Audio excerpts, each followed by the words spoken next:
For more information or to volunteer,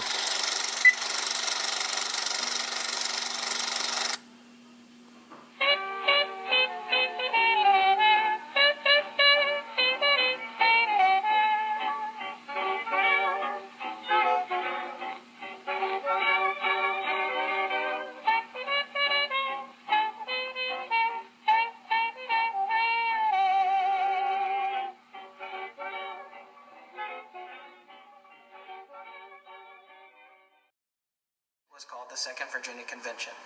It was primarily focused to do the regular business of the day.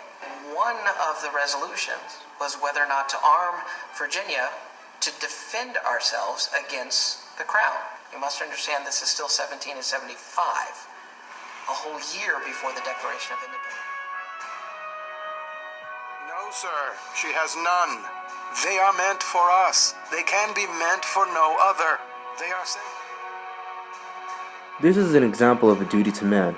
Patrick Henry is saying that it is our responsibility to fight back. We as people are not fighting for God or for oneself. We are fighting for the people together. Mr. President, no man thinks more highly than I do of the patriotism as well as abilities of the very worthy gentlemen who have just addressed the House. Ethos. Henry was a well-educated lawyer who had a solid track record of pushing back against the British. His intrinsic ethos appears at the start of the speech, where he affirms his patriotism and argues that his actions are motivated precisely by loyalty rather than disloyalty.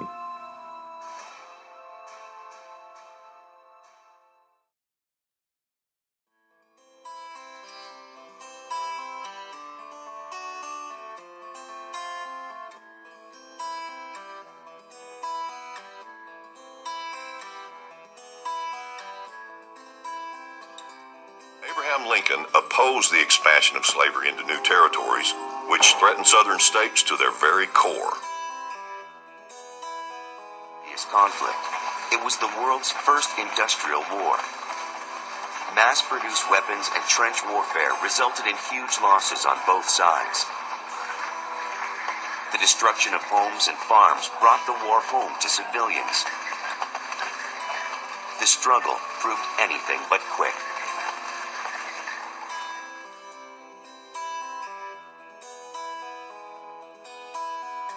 Advanced, it is rather for us to be here dedicated to the great task remaining before us, that from these honored dead we take increased devotion to that cause for which they gave the last full measure of devotion, that we here highly resolve that these dead shall not have died in vain, that this nation under God shall have a new birth of freedom, and that government of the people, by the people, and for the people, shall not perish from the earth.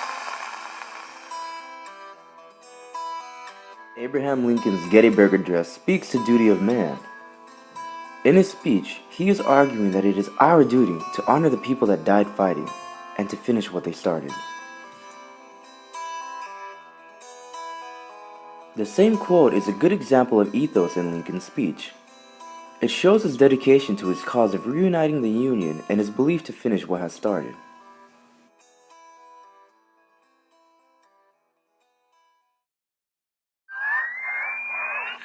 Go ahead, Honolulu. Several planes have been shot down, and anti-aircraft gunnery is very heavy. All lines of communication seem to be down between the various Army posts.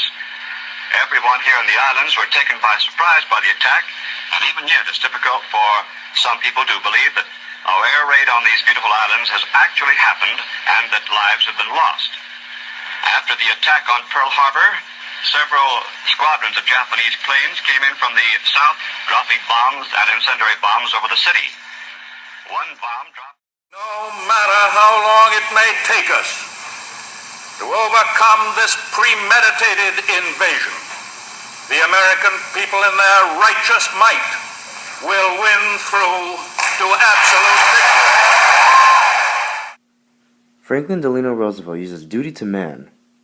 What he is saying is the American people in their righteous might will win through absolute victory. He does not say oneself or to God, but together as the American people, or man. Hostilities exist.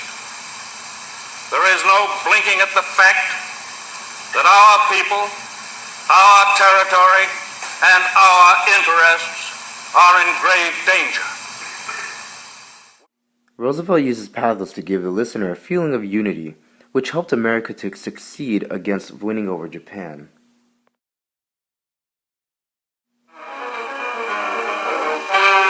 Preceded by a shower of flares, German bombers rained fire and high explosive bombs in their most savage attack on London. Here again is the blood, the sweat and tears that Nazi warfare brings to the men, women and children of city, town and village. Here again are the same firefighters who face peril and danger with the same grim determination and courage. Amid the rain of bombs and falling masonry, they fight the hell of Hitler's making, while our cameramen record for all time their stupendous task. Rocked by blast like some foul giant's breath, and blistered by the intense heat, London's firemen carry on. Here are heroes in action. Never give in. Never give in. Never, never, never. In nothing, great or small, large or petty, never give in except to convictions of honor and good sense. Never yield to force. Never yield to the apparently overwhelming might of the enemy.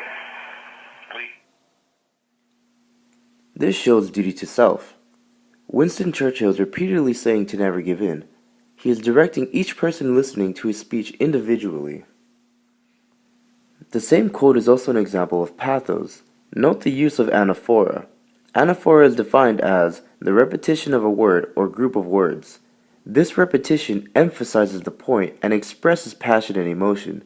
This sense of passion affects the audience emotionally.